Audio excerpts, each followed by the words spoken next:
Yang terkasih, hari ini kita merayakan pesta Santo Fransiskus Xaverius, seorang imam yang berasal dari keluarga bangsawan, yang memiliki jiwa misioner, yang mendorongnya untuk mencurahkan hidupnya bagi pewartaan Injil sesuai dengan pesan Yesus dalam Injil hari ini, untuk pergi ke segala bangsa. Fransiskus pergi ke banyak pelosok dunia, teristimewa wilayah Asia termasuk Indonesia, yaitu wilayah Kepulauan Maluku yang menjadi awal sejarah Katolik di Indonesia.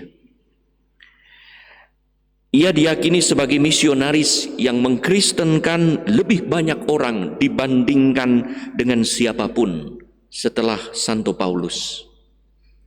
Seperti Santo Paulus, bagi Fransiskus pemberitaan Injil adalah suatu keharusan yang penuh berkat. Boleh terlibat dalam pewartaan Injil adalah suatu berkat sendiri. Hidup mengalami terberkati hingga hidupnya harus menjadi berkat bagi sesama. Saudara-saudari yang terkasih, kita mendengar ada orang yang mengalami hidup terberkati hingga dengan sukacita berbagi berkat lewat mendirikan panti asuhan, lembaga beasiswa, pelayanan orang sakit, atau lain-lain. Tidak semua dari mereka yang menjalankan karya belas kasih ini adalah orang yang kaya atau berada. Ada juga dari mereka yang hidup sederhana tetapi mau berbagi apa yang mereka masih punya hingga terdengar kalimat, untuk membantu orang lain tak perlu kita kaya lebih dahulu. Syukur-syukur kalau kita kaya.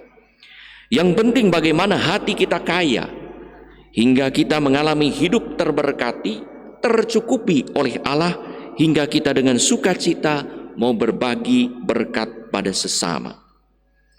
Kita tak pernah mendengar orang menjadi miskin karena membantu orang sesamanya yang membutuhkan.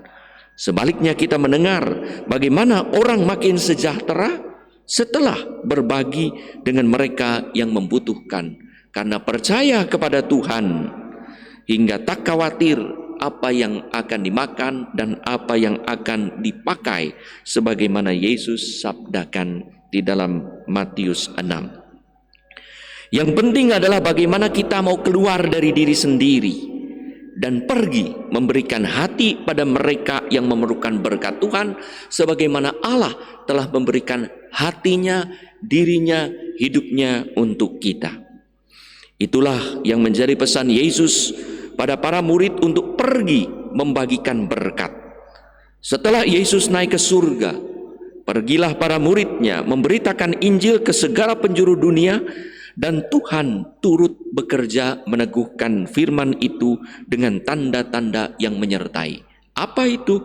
Yaitu berbagi mujizat yang menjadi berkat bagi banyak orang, yang membuat yang kita sendiri tidak sadar kok bisa terjadi demikian. Dan itulah tanda-tanda yang Tuhan sertakan ketika kita mau mewartakan Injil, membagi berkat.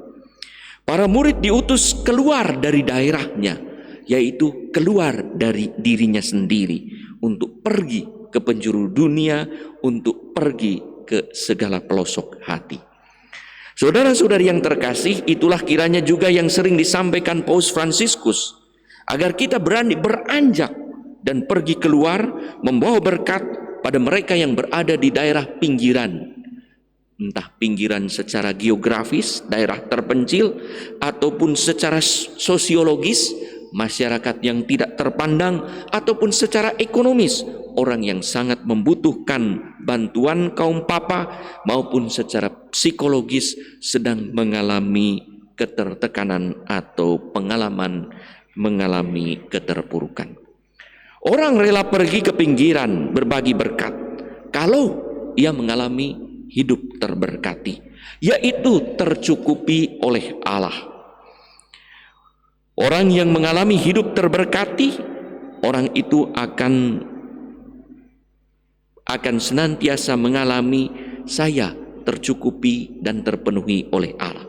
Dan kalau memang hidup terberkati, Orang tak harus menjadi kaya secara materi terlebih dahulu. Untuk bisa berbagi berkat, orang tak harus berkelimpahan, bagikan konglomerat lebih dahulu. Ada orang sederhana tapi masih rela berbagi. Ada pengemis yang masih bisa berbagi pada sesamanya yang lebih membutuhkan. Ada orang kaya yang masih mengalami kekurangan hingga berpikir untuk keluarga saja belum cukup, bagaimana mungkin bisa membantu orang lain. Semoga pesta Santo Fransiskus Xaverius, seorang bangsawan yang tergerak hatinya menjadi misionaris, pergi ke banyak pelosok Asia, ke daerah terjajah, kepada orang-orang yang membutuhkan, yang Papa meneguhkan kita untuk memiliki hati yang kaya, hati yang berlimpah, hati yang terberkati, sehingga entah kaya ataupun tidak secara materi, kita mengalami hidup terberkati. Orang yang mengalami hidup terberkati akan keluar dari diri sendiri dan mengarahkan pada sesama demi Tuhan yang mencintai semua, entah melalui pewartaan Injil, pelayanan sosial, perawatan orang sakit, maupun pemberian materi pada sesama.